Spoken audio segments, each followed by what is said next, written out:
sport. Les dirigeants de la Fédération française d'athlétisme ont rencontré ce matin la ministre française des Sports, Amélie Oudéa-Castéra, une réunion pour faire le point après le fiasco des mondiaux de Budapest.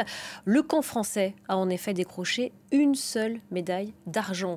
Nous sommes avec Ayodele Ikwe-san, athlète olympique, spécialiste du sprint, vice-championne du 4x100 mètres relais et membre de la commission des athlètes de haut niveau du Conseil national olympique et sportif français. Ayodele Ikwe-san, bonjour.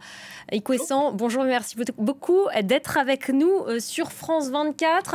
Avant de revenir sur cette réunion qui a eu lieu ce matin autour de la ministre des Sports, j'aimerais d'abord essayer de comprendre ce fiasco des Français aux mondiaux. C'est un échec collectif?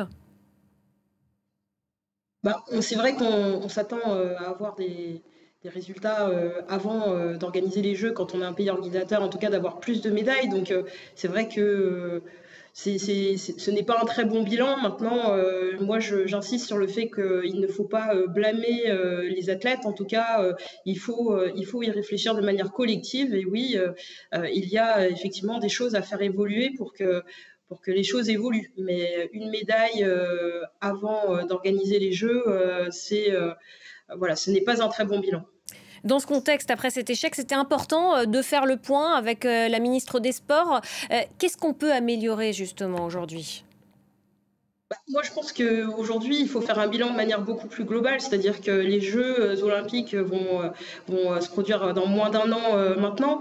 Il est peut-être, enfin, à mon sens en tout cas, trop tard pour attendre à ce que des décisions prises aujourd'hui puissent faire effet. Il faut quand même se dire que ce soit les Anglais, par exemple, pour 2012, il faut quand même entre 8 et 10 ans pour préparer des Jeux olympiques. Mais je pense qu'une des solutions, ça serait de penser à des assises de l'athlétisme, tout simplement, avec l'ensemble des parties prenantes. Donc l'État, la fédération d'athlétisme, les collectivités, mais aussi les sportifs, les responsables associatifs de clubs, les bénévoles. Je pense qu'il est temps aussi de saisir cette opportunité-là, en tout cas de faire un bilan de manière très honnête et très franche pour justement que cette situation dans laquelle on est aujourd'hui soit une opportunité de repenser aujourd'hui le système tel qu'il existe pour qu'on ne fasse pas à nouveau des bilans à chaque Olympiade en 2028, en 2032 et qu'on ait vraiment des solutions pérennes. Vous avez dit qu'il ne faut pas blâmer les athlètes. Qui faut-il blâmer aujourd'hui pour ces mauvais résultats ? Moi, je pense qu'il faut que tout le monde, qu'on s'interroge tous ensemble. Je pense que la réponse, elle sera collective. Le fait de chercher, en tout cas individuellement, des coupables, ça ne permettra pas de solutionner aujourd'hui la situation que vit l'athlétisme français. Au contraire, c'est une partie de ping-pong où chacun va se renvoyer la balle. Et si on veut demain, en tout cas, trouver les bonnes réponses, il faut mettre tout le monde autour de la table. Et j'insiste, y associer les sportifs, y associer les responsables de clubs, les bénévoles, parce que c'est quand même un sport amateur où on s'appuie énormément sur du bénévolat, où les athlètes ont aussi des difficultés à joindre les deux bouts. On a le relais 4x4 qui ramène une médaille, où on a deux Français qui sont dans des situations précaires, qui n'ont pas d'emploi en parallèle. Donc il faut aller, je pense, travailler sur tous ces sujets, mais de manière globale, et effectivement peut-être ne pas tomber dans le piège des effets d'annonce. Aujourd'hui, on n'a pas assez d'athlètes en France. Le maillage territorial pour former ces sportifs n'est pas assez important. Qu'est-ce qu'on peut faire pour découvrir de nouveaux talents, par exemple ?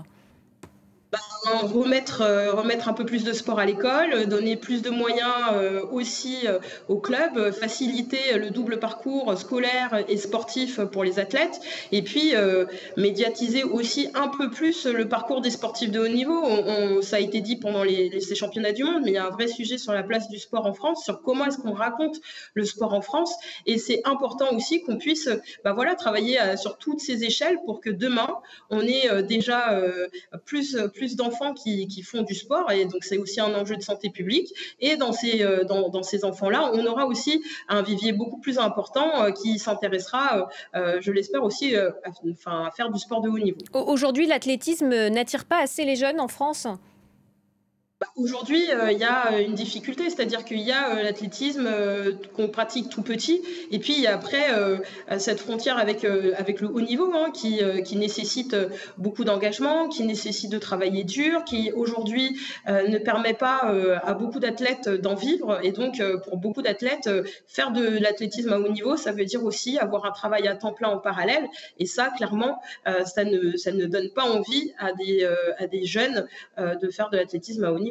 Alors, il reste moins d'un an. Qu'est-ce qu'on peut espérer concrètement pour les Jeux Olympiques de Paris l'année prochaine? Eh bien, on peut espérer qu'aujourd'hui, que ce résultat-là amène à des réflexions profondes pour l'année prochaine et surtout pour l'après. Et puis surtout, on peut espérer qu'on trouve des moyens encore pour accompagner ces athlètes, hein, les athlètes en tout cas qui ne sont pas soutenus et qui sont aujourd'hui obligés de concilier entre un travail et leur pratique sportive et qui du coup ne peuvent pas se consacrer suffisamment à cette préparation pour les Jeux Olympiques. Alors vous-même, vous allez revenir sur les terrains en vue de ces Jeux Olympiques de Paris. C'était important pour vous de vivre cet événement. C'est incontournable pour un athlète, les Jeux Olympiques. Oui, c'est incontournable et surtout quand ils sont à domicile. Et puis moi, voilà, j'ai cette histoire, j'ai 2 enfants, donc c'est aussi important de parler de la carrière sportive après une maternité. Et comme beaucoup d'athlètes, moi je travaille aussi en parallèle, donc c'est aussi important qu'on puisse mettre un peu en lumière nos parcours pour que les choses évoluent aussi en parallèle. Merci beaucoup Ayodele Ikwesson d'avoir été notre invité sur France 24.